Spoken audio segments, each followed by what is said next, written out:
कुछ रंग प्यार के ऐसे भी। मैं बहुत टाइम से एक अच्छे इंटीरियर डिजाइनर की तलाश थी जो हमारे लो बजट होम्स को डिजाइन कर सके, और हमारी तलाश खत्म हुई है आप पे आके। एक्चुअली ईश्वरीय इन्फोटेक के अंडर मैंने एक बहुत बड़ी टाउनशिप प्लान की। बहुत बड़ा प्रोजेक्ट है और इसके लिए हमें कुछ लोगों को भी वहां से हटाना पड़ा था। उनके लिए हमें ये लो कॉस्ट होम्स बनाना है, और साथ ही साथ मेरे स्टाफ के लिए कंफर्टेबल क्वार्टर्स। और आपके designs it's too good. I mean बहुत ही प्रैक्टिकल भी हैं और साथ ही साथ बहुत एस्थेटिकली डिजाइन किए गए। I am impressed. Thank you so much. अब पता नहीं आप इसे क्या कहेंगे, कोइंसिडेंस या फिर सेरेंडिपिटी, लेकिन हाँ मैं ये समझ चुका हूं कि हम पिछली 2 बार क्यों मिले थे। रीजन पता चल गया, फिर भी थोड़ा क्यूरियस हूं एक बात को लेकर। आपके पास एक अच्छी सिक्योर जॉब थी अच्छे बिल्डर्स के साथ, और वो सब छोड़कर आप मुंबई से दिल्ली आ गए, क्यों? डेस्टिनी में जो लिखा है उसके रीजंस बन ही जाते हैं। ऐसा ही कुछ मेरे साथ हुआ। ट्रू। आई एम ग्लैड कि आपकी डेस्टिनी आपको यहाँ पे लेकर आ रही और आप हमारी ईश्वरी एंटरप्राइजेस की डेस्टिनी का हिस्सा बन गई। प्लेजर्स और माइन सर। ओके, तो मैं एचआर डिपार्टमेंट से बात करता हूँ, आपको आपका कॉन्ट्रैक्ट मिल जाएगा, ठीक है? Welcome to Ishwari enterprises, welcome to Delhi. Thank you.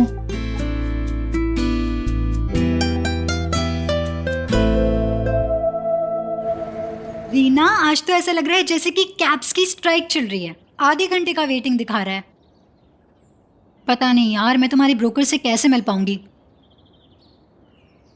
मुझे रेंट पे फ्लैट लेना है जल्दी से। मिस संजना, क्या हुआ? Any problem? I will call you back. Dev साहब, मुझे हौस खास जाना है। एक ब्रोकर वहां पे इंतजार कर रहा है और कैब ही बुक नहीं हो रही है। मैं वसंत विहार जा रहा हूँ, रास्ते में ही पड़ेगा, मैं ड्रॉप कर देता हूँ, आइए। Thank you. मकान मालिक की हत्या करके भागा किराएदार। पीजी क्रिएट्स रकिस इन हाउसिंग सोसाइटी। ये आप अंदर क्यों रख रहे हो? यही फैक्ट है बेटा, दिल्ली में इतना कुछ हो रहा है, हर किसी के साथ कुछ ना कुछ हो रहा है। क्या गारंटी है कि हमारे साथ नहीं होगा? कल को तेरे बाबा की गर्दन कोई ऐसे काट के चला जाएगा। लेकिन ये सामने देखो, जनाब सामने बैठ के चिप्स खा रहे हैं। कितना बड़ा हो गया लेकिन अकल नहीं आई। अरे भाई, कब बड़ा होगा तू? तुझे पता है बेटा क्या किया इसने? घर में एक लड़का किराएदार लेके आया है, जबकि हमारे घर में लड़की है। बाबा, वैसी टॉडलर है, टीनेजर नहीं है। अरे बेटा, मैं जबरदस्ती हवा में थोड़ी अपनी परेशानी बता रहा हूँ। इसने बताया तुझे कि ये सारे के सारे डिपॉजिट के पैसे खा गया है। सोना, तुझे तो मेरी सिचुएशन पता ही है ना। थोड़ी कैश की तंगी थी, इसीलिए मैंने ऐसा सब किया। और पीजी ही रखा है। जो डिपॉजिट के पैसे बाबा को पता है मैंने कहाँ खर्च किए हैं। जैसे ही मेरे पास एक्स्ट्रा इनकम आएगी, आई प्रॉमिस मैं रख दूंगा। बेटा, काश तेरी माँ यहाँ होती ना, तो इसका कान खींच के इसकी अकल वापस लेके आती। शोना बेटा, इसने बताया तुम्हें ये तुम्हारा रूम रेंट पे देने वाला है, और तुम्हारा सारा का सारा सामान वो छोटे से स्टोर रूम में डाल दिया है इसने। वो स्टोर रूम नहीं है, सारा सामान अच्छे से आ गया है उसमें।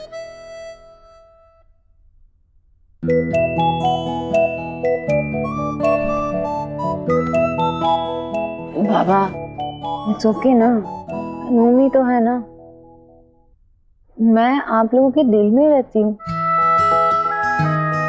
आप ऐसे सोच लीजिए कि कोई जब नया आएगा इस घर में तो माहौल बदल जाएगा, आपको अच्छा लगेगा, है कि नहीं?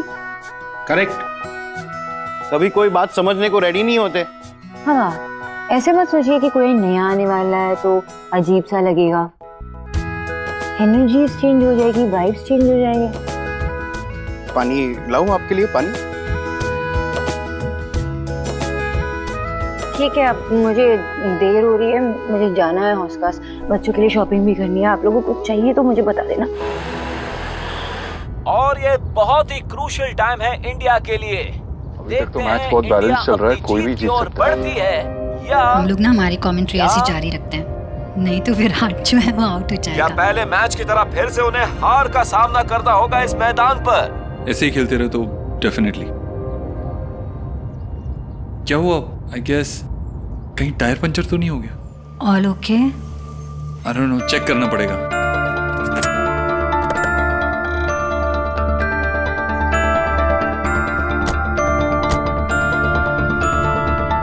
टायर्स तो ठीक है। ओके, हाँ, स्कोर? आखिरी बॉल पर कोहली ने लगा चौका और ये हुई इंडिया की शानदार जीत।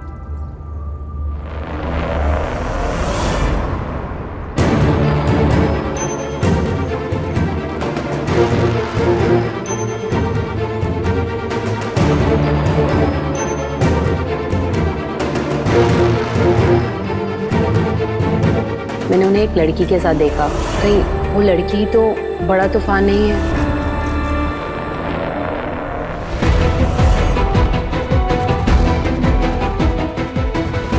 ये लड़की कौन है? मैंने देव को किसी लड़की के साथ पहले कभी इतना कंफर्टेबल होते नहीं देखा है।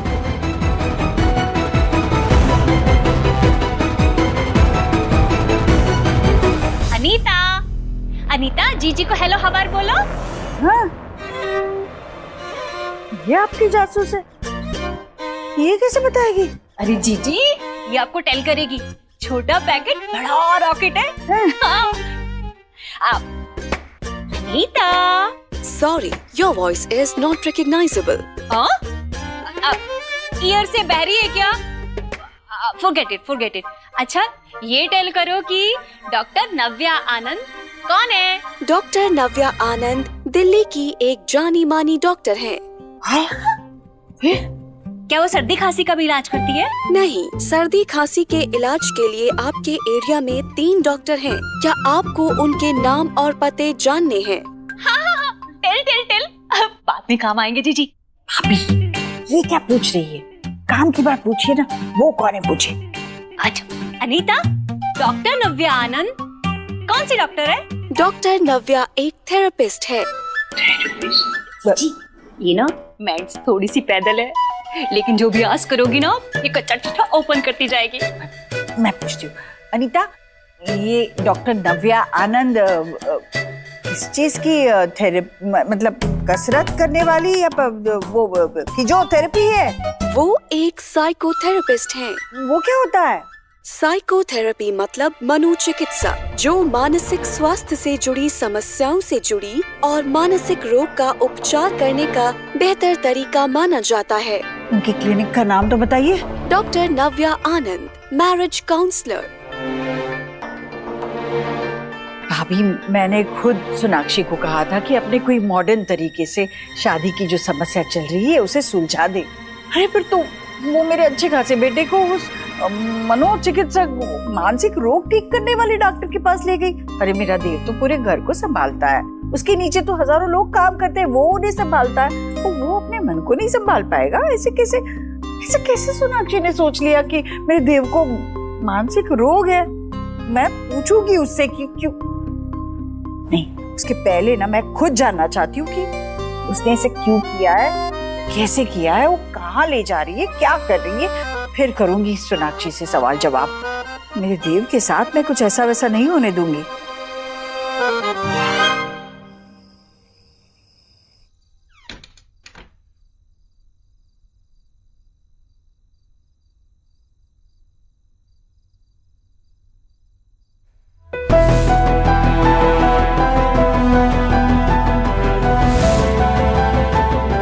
लड़की कौन है जिसके साथ देव इतना कंफर्टेबल फील कर रहा था?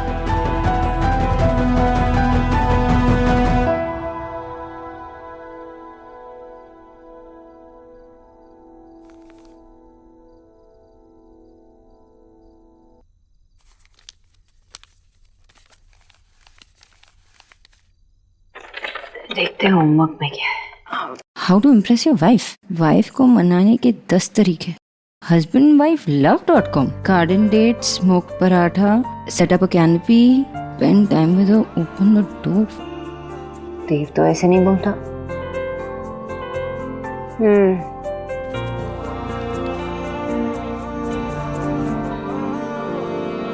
आज का मैच देखा? क्या अमेजिंग मैच था ना? कौन सा मैच? ओह सॉरी, मैं भूल गया था कि तुम्हें क्रिकेट पसंद नहीं है। तुम आज हौस खास गए थे? नहीं, मैं क्यों हौस खास जाऊंगा? You sure? हाँ, मैं तो याद आया? नहीं, क्योंकि मैंने तुम्हें रास्ते में किसी लड़की के साथ देखा था, इसीलिए।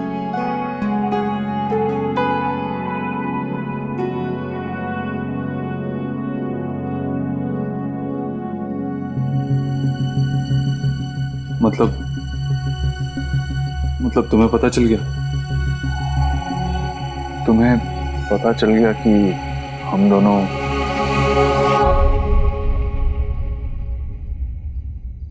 Seriously? I mean seriously Sonakshi? Stupid joke था ना? Are you feeling jealous? मतलब शादी के इतने, दिस इज अडोरेबल, इतने साल बाद भी तुम जेलस फील कर रही हो? ऐसे ही, कुछ नहीं। I can't believe this. मैंने तुम्हें बताया था ना वो लड़की जो मेरा बुके ले गई थी। एक्चुअली वो न्यू ज्वाइनी है ऑफिस में, उसे कहीं जाना था, मेरे रास्ते में ही था तो मैंने ड्रॉप कर दिया। मेरी प्यारी बीवी।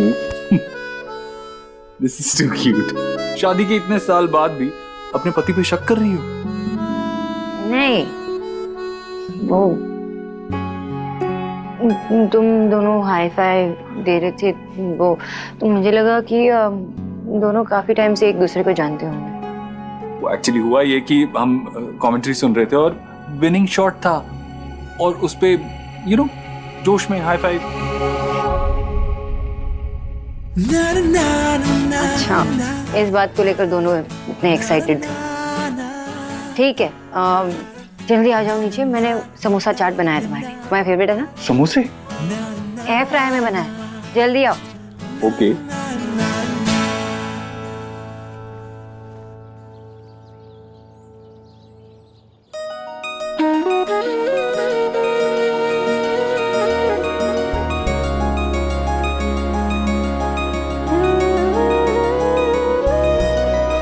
अम्मा, 3 और बच्चों के लिए मैं तैयार करने के बाद उनको खिला दूंगी। हर सुबह पेड़े का वेट करते। Thank you. जीजी, सोनाक्षी का मैजिक आप पे भी राउंड राउंड हो गया? आपको मिसेज गिल रिमेम्बर है? वो किट्टी पार्टी वाली पीरियड मेरी? जीजी, उसके डॉटर इन ला भी ना उसके सन को ऐसे डॉक्टर के पास लेकर गई थी और 6 महीना पहले उसके डॉटर इन ला ने ना अपने हस्बैंड को डाइवोर्स कर दिया। तो फिर उसके बाद एलएमएनओ ले ली। हाँ, एलएमएनओ? जी, जब लेडीज ज्यादा एबीसीडी पढ़ लेती है ना तो फिर एलएमएनओ मांग कर पति से पूरी जिंदगी अपना खर्चा भरवाती है। जैसे नुकसान भरपाई? हाँ, वही। हे माय गॉड, डॉक्टर के पास ले जाके राम राम राम राम। भाभी, आप बेकार में चिंता कर रही हैं। हमारी सोना ऐसे नहीं है। वो पहले भी तो अलग हो चुकी थी, उसने ऐसा कुछ भी नहीं किया था। वो ऐसा सोच भी नहीं सकती, मुझे पूरा विश्वास है भाभी। पर जिसे डॉक्टर,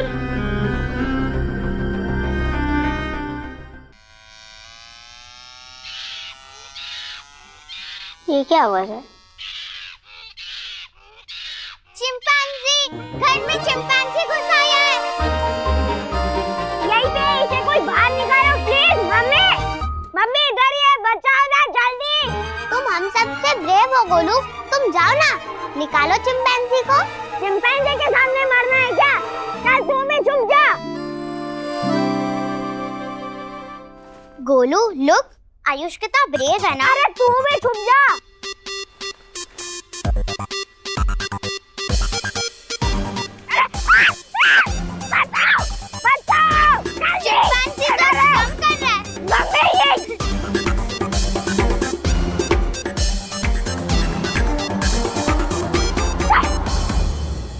तुम दोनों ने मेरे साथ प्रैंक किया। तूने इसके लिए मुझे डिच किया? चली गई ना तू इसके टीम में। ठीक है, अब से मैं तुझसे बात ही नहीं कर रहा। पट्टी।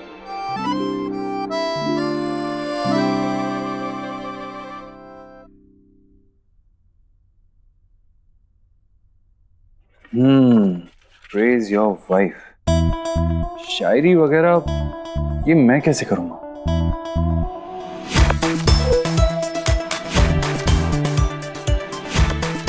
बीवी की तारीफ में शायरी। अरे मतलब मेरी तरह हजारों ऐसे हस्बैंड्स हैं जो ऐसी सिचुएशन में फंसते हैं और फिर इंटरनेट उनकी हेल्प करता है। God bless internet. ये सही रहेगा। चांद से भी खूबसूरत हो तुम, मेरी जिंदगी की जरूरत हो तुम। तुम्हारे घुंघराले जुल्फों की छाव में मेरी पूरी कायनात समेट लेती हो तुम।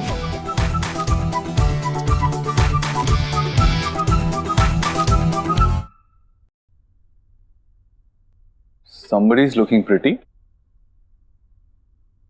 Thank you.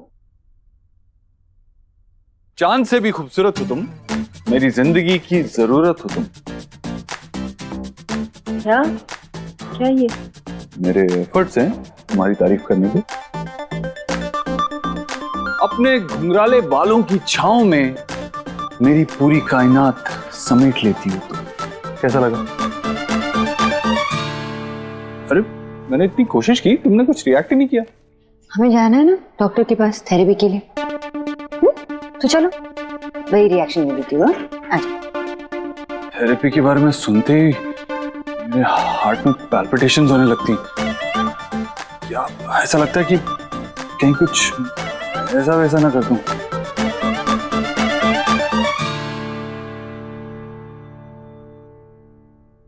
डॉक्टर नव्या एक थेरेपिस्ट है। माम मुझे भी ऑफिस के लिए देर हो रही है, चलता हूँ।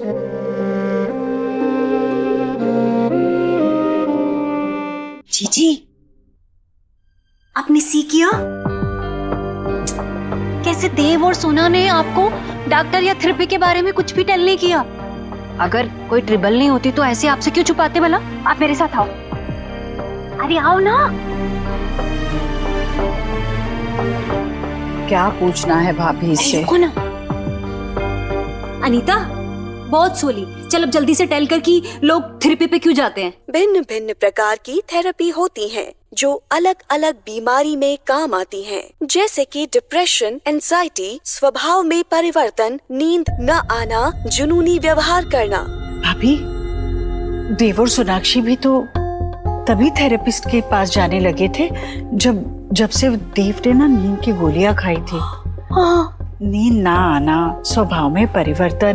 जी मीनिंग तो वही है ना।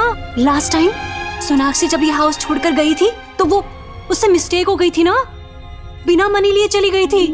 इस बार वो मिस्टेक ना रिपीट नहीं करना चाहती, इसीलिए वो मोटा एलेमेनो लेना चाहती है। इसीलिए वो डॉक्टर के पास उसको लेकर गई है ताकि उसकी मेंटल स्टेट खराब साबित करके खूब सारा एलेमेनो ले ले। देव सो आपने बुलाया? वेलकम। आज से ऑफिशियली तुम हमारी कंपनी के एसेट हो। तुम्हारा अपॉइंटमेंट लेटर। Thank you.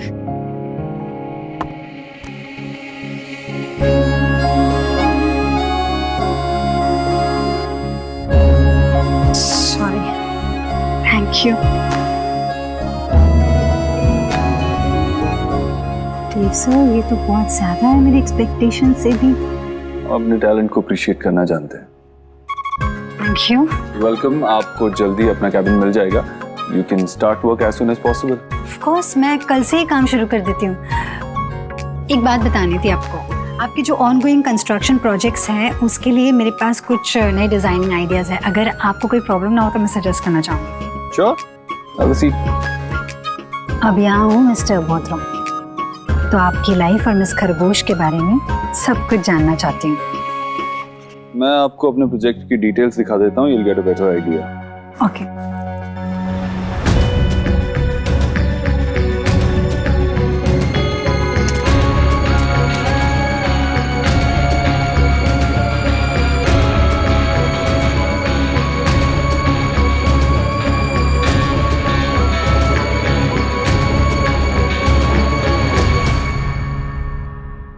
तो अपने प्रोजेक्ट की डिटेल्स दिखा देता हूँ। You'll get a better idea. Okay.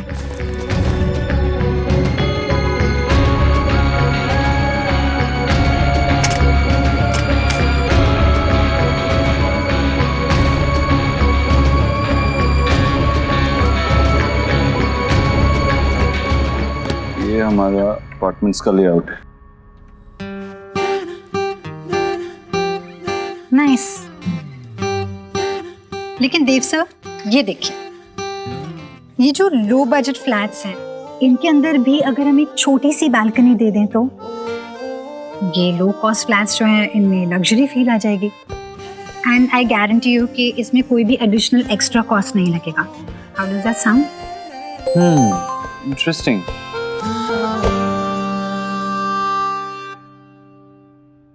Okay, but इस आइडिया को हमें कल डिस्कस करना होगा क्योंकि अभी मुझे जाना है।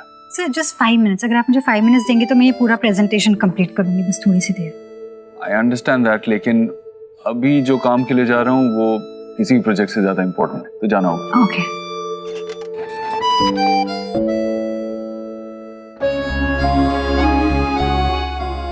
वाओ मिसेस दीक्षित, आप तो एकदम परफेक्शनिस्ट की तरह पूरा होमवर्क सिंसियरली करके लाई हैं।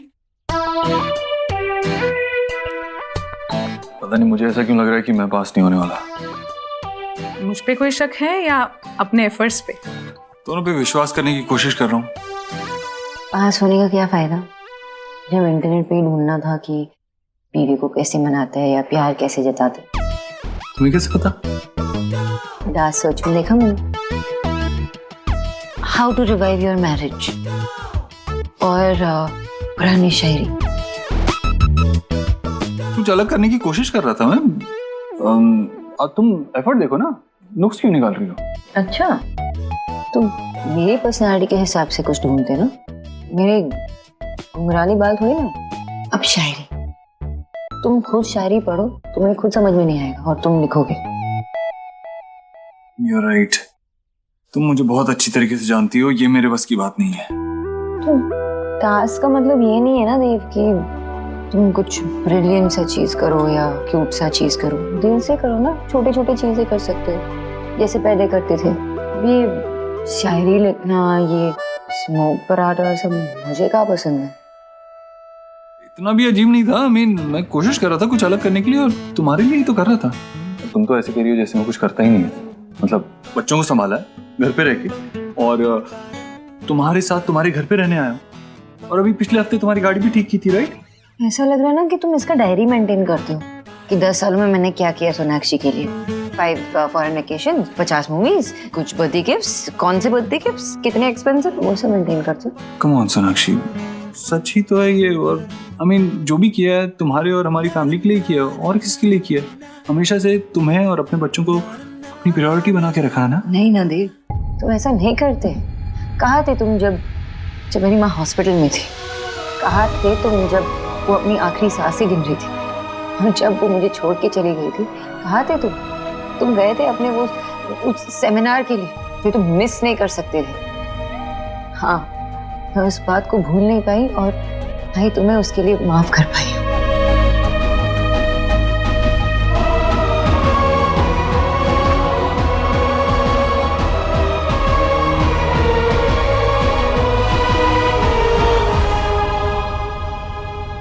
ये क्या बात हुई भैया, आप ही बताइए। हमारे देव में ऐसी कौन सी खराबी है? कितने साफ मन का मेरा भोला वाला बेटा सबके लिए सोचता है। हाँ, क्या खराबी है उसके मन में जो सोनाक्षी उसे मनोचिकित्सक के पास ले गई? हाँ, सोनाक्षी से मुझे ये उम्मीद बिल्कुल नहीं थी। ईश्वरी, जैसा तू सोच रही है ना, सोना कभी ऐसा नहीं करेगी।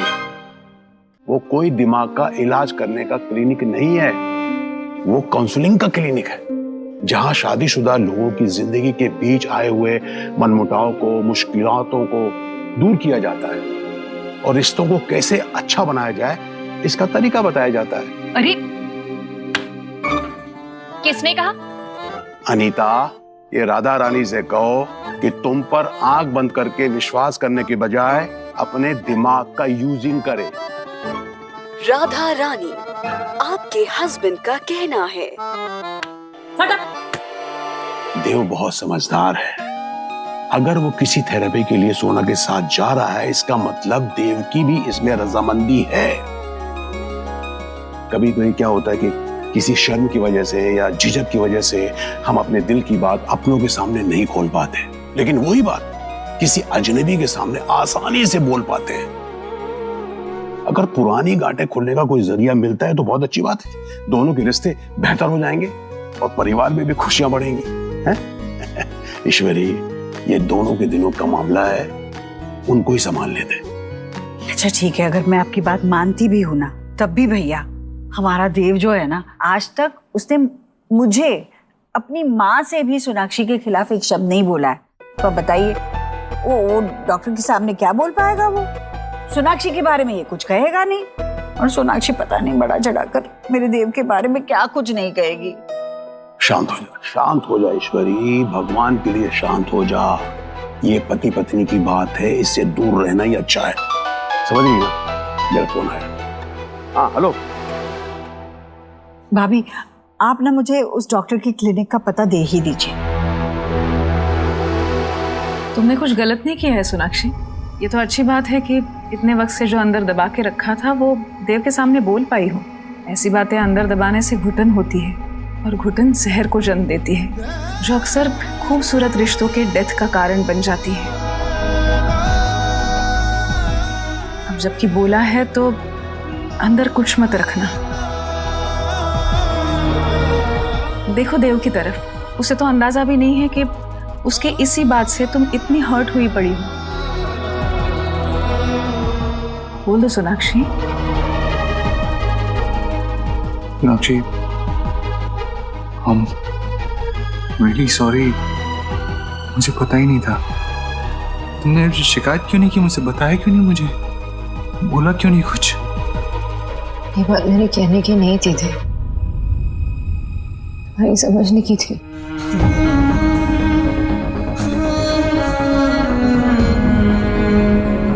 अब तुम अपनी माँ के रिश्ते को देख लो। तुम मुझसे एक्सपेक्ट करते हो कि जब भी माँ को जरूरत पड़े मैं उनके पास रुकूं, उनका ध्यान रखूं। लेकिन क्या मैं ये तुमसे एक्सपेक्ट नहीं कर सकती? जस्ट बिकॉज तुम्हारा और माँ का रिश्ता सास और दामाद का, इसका मतलब ये नहीं तुम्हारी रिस्पॉन्सिबिलिटीज, तुम्हारी जिम्मेदारी, तुम्हारी जरूरत कम पड़े या तुम्हारा प्यार कम हो। नहीं ना, तुम क्यों नहीं थे? देव, मैंने तुमसे ये बात कभी कही नहीं क्योंकि मुझे लगा तुम खुद रियलाइज होगा। Excuse me.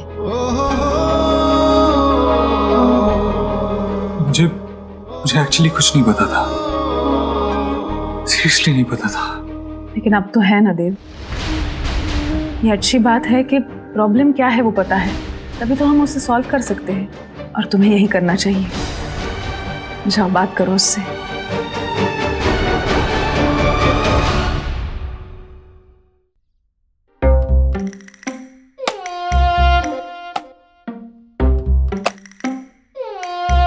ये मेरा घर है और इसके लिए मैंने कुछ नियम बनाए हैं जो इस घर में सबको मानने पड़ेंगे, खास करके उस पीजी को। 7 बजे के बाद चाय नहीं मिलेगी। 8 बजे के बाद ब्रेकफास्ट नहीं मिलेगा। मैं तो 10 बजे के बाद ही उठता। चाय 10 बजे उठते हो तो अपने को एडजस्ट करो। तुम्हें 7 बजे ही चाय मिलेगी, समझे? शाम को 7 बजे के बाद घर में किसी की एंट्री नहीं होगी। हर मेंबर को अपने कमरे की सफाई करनी पड़ेगी। पार्टी, नाच गाना, बाहर का खाना बिल्कुल यहाँ अलाउड नहीं है। बता देना अपने किराएदार को। मंदिर ही घोषित कर दो ना इसे। बाबा दैट्स नॉट फेयर। मतलब हम लोग भी तो बाहर से खाना ऑर्डर करके खाते हैं ना, तो पीजीज तो ऐसे ही करते हैं। वो लोग कुक नहीं करते बाबा, हम उन्हें ऐसे रिस्ट्रिक्ट नहीं कर सकते बाबा ऑर्डर करने से। मेरा घर है, मेरे नियम चलेंगे, समझे सब? मैं भी तो पीजी में रहती थी ना, थोड़ी लीनियंसी तो आपको दिखानी पड़ेगी, है ना? नो मतलब नो।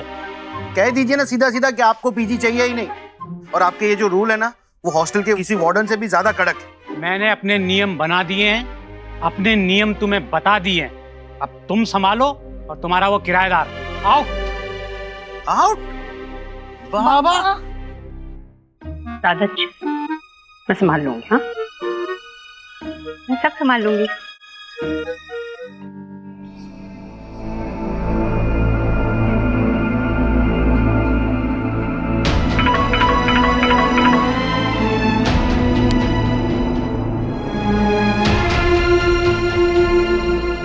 सोनाक्षी, आई नो तुम मुझसे बहुत नाराज हो, लेकिन मुझे एक बार खुद को एक्सप्लेन करने का मौका तो दो, मुझसे बात तो करो प्लीज सोनाक्षी।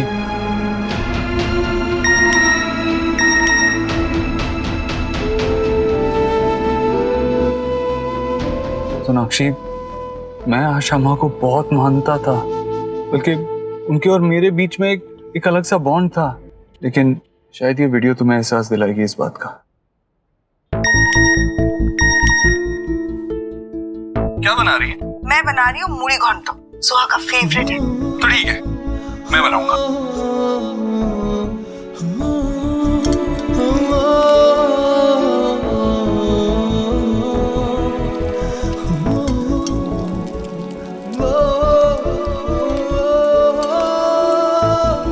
वाओ,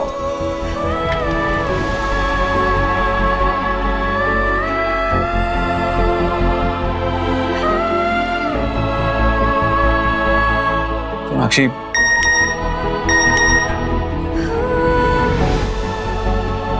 इस टाइम शायद तुम मुझसे बात नहीं करना चाहती, बट प्लीज मुझे 6 बजे अपने फेवरेट कैफे में मिलो।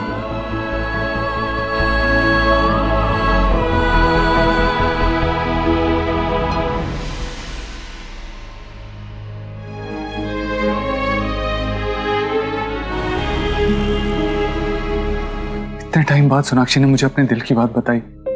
उसने मुझे बताया कि वो क्यों मुझसे इतनी नाराज रहती थी, और इस बात ने बहुत डीपली इफेक्ट किया मुझे। मुझे याद है वो दिन आज भी, जब सोना भाभी की हालत बहुत ज्यादा खराब थी, रोना भी नहीं रुक रहा था उनका। एक्चुअली मैं उस टाइम पे उन्होंने आपको बहुत मिस किया होगा ना। मैं इतनी बड़ी बात कैसे मिस कर सकता हूँ, लेकिन अब कुछ भी हो जाए मैं सोनाक्षी को ये बात कन्विंस करके ही रहूंगा कि उसके पेरेंट्स मेरे लिए उतने ही इम्पोर्टेंट है जितनी मेरी माँ मेरे लिए इम्पोर्टेंट है।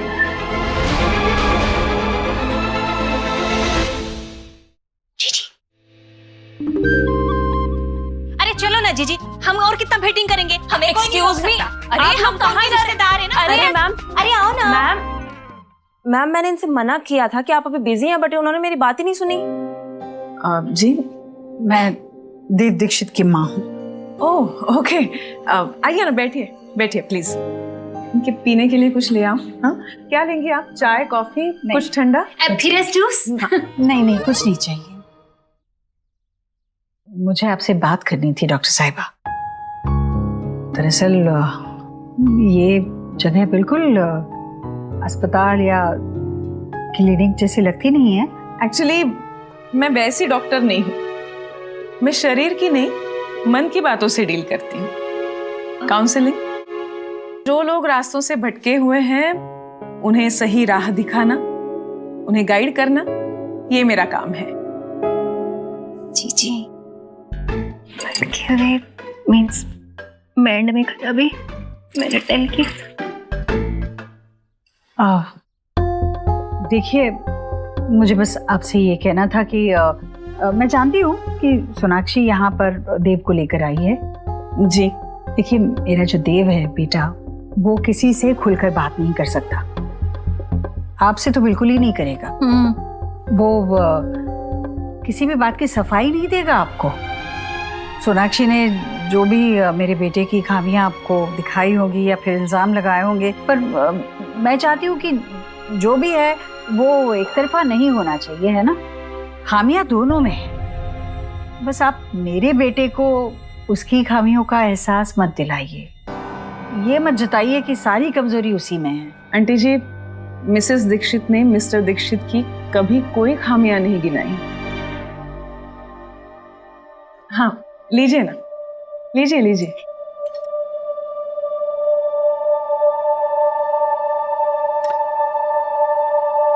देखिए, आपके बच्चे समझदार हैं, एक दूसरे को बहुत प्यार करते हैं, लेकिन आप तो जानती हैं, प्यार हो, नाराजगी हो, गुस्सा हो, अपनी कोई भी फीलिंग्स हो, वो मन में दबा के रखने की चीज नहीं है। आपको भी जब मिस्टर दीक्षित पर प्यार आता होगा बचपन में, तो आपने उनके सर पे हाथ फेरा होगा, उनसे अपनी मन की बात की होगी। मैं भी उनसे वही करवा रही हूँ, थोड़ा उम्मीदों का बोझ उतरवा के एक दूसरे के लिए खोल रही हूँ।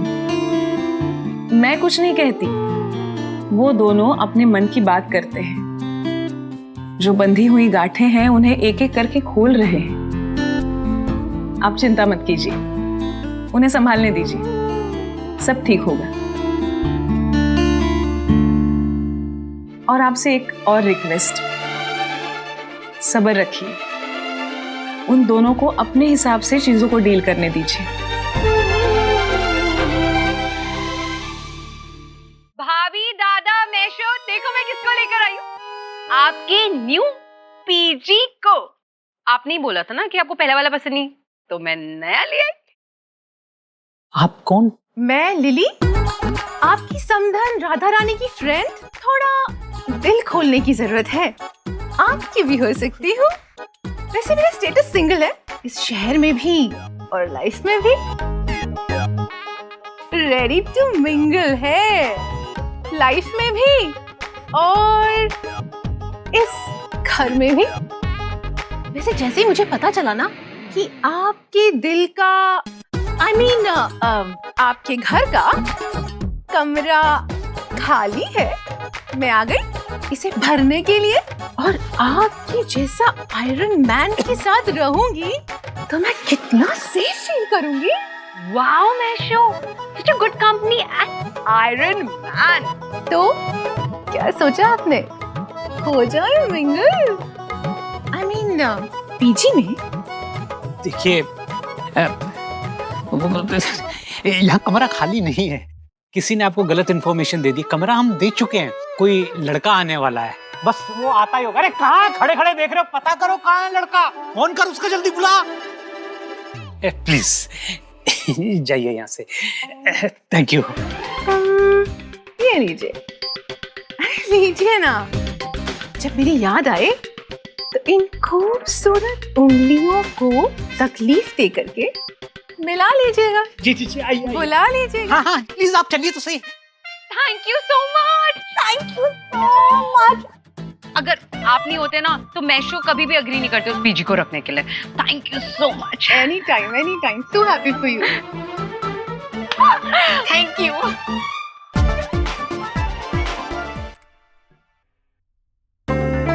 कैफे पहुंचने में मुझे 5 मिनट लगेंगे, चलना चाहिए।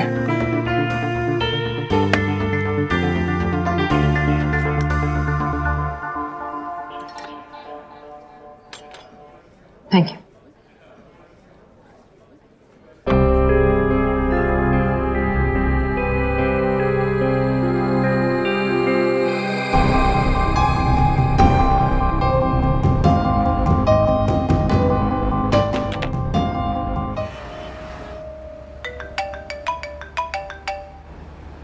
हेलो देव सर, एक बहुत बड़ा इशू हो गया। कॉप्स मेरी कार को पुलिस स्टेशन लेकर आया और मुझ पे एक्यूजेशन लगा रहे हैं कि कार मेरी नहीं है, मैंने चोरी किया। Please help me sir.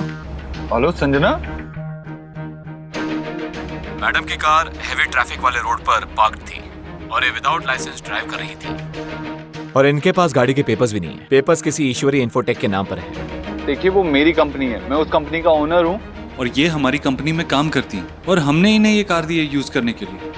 Paper के बिना इनको हम जाने नहीं दे सकते। और आपको जो कुछ भी कहना है यहाँ पेपर्स के साथ आइए और बात कीजिए।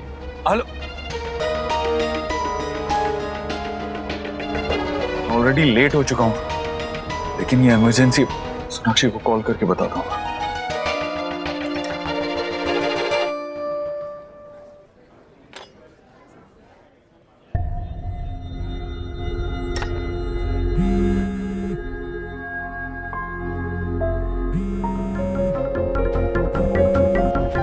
सोनाक्षी,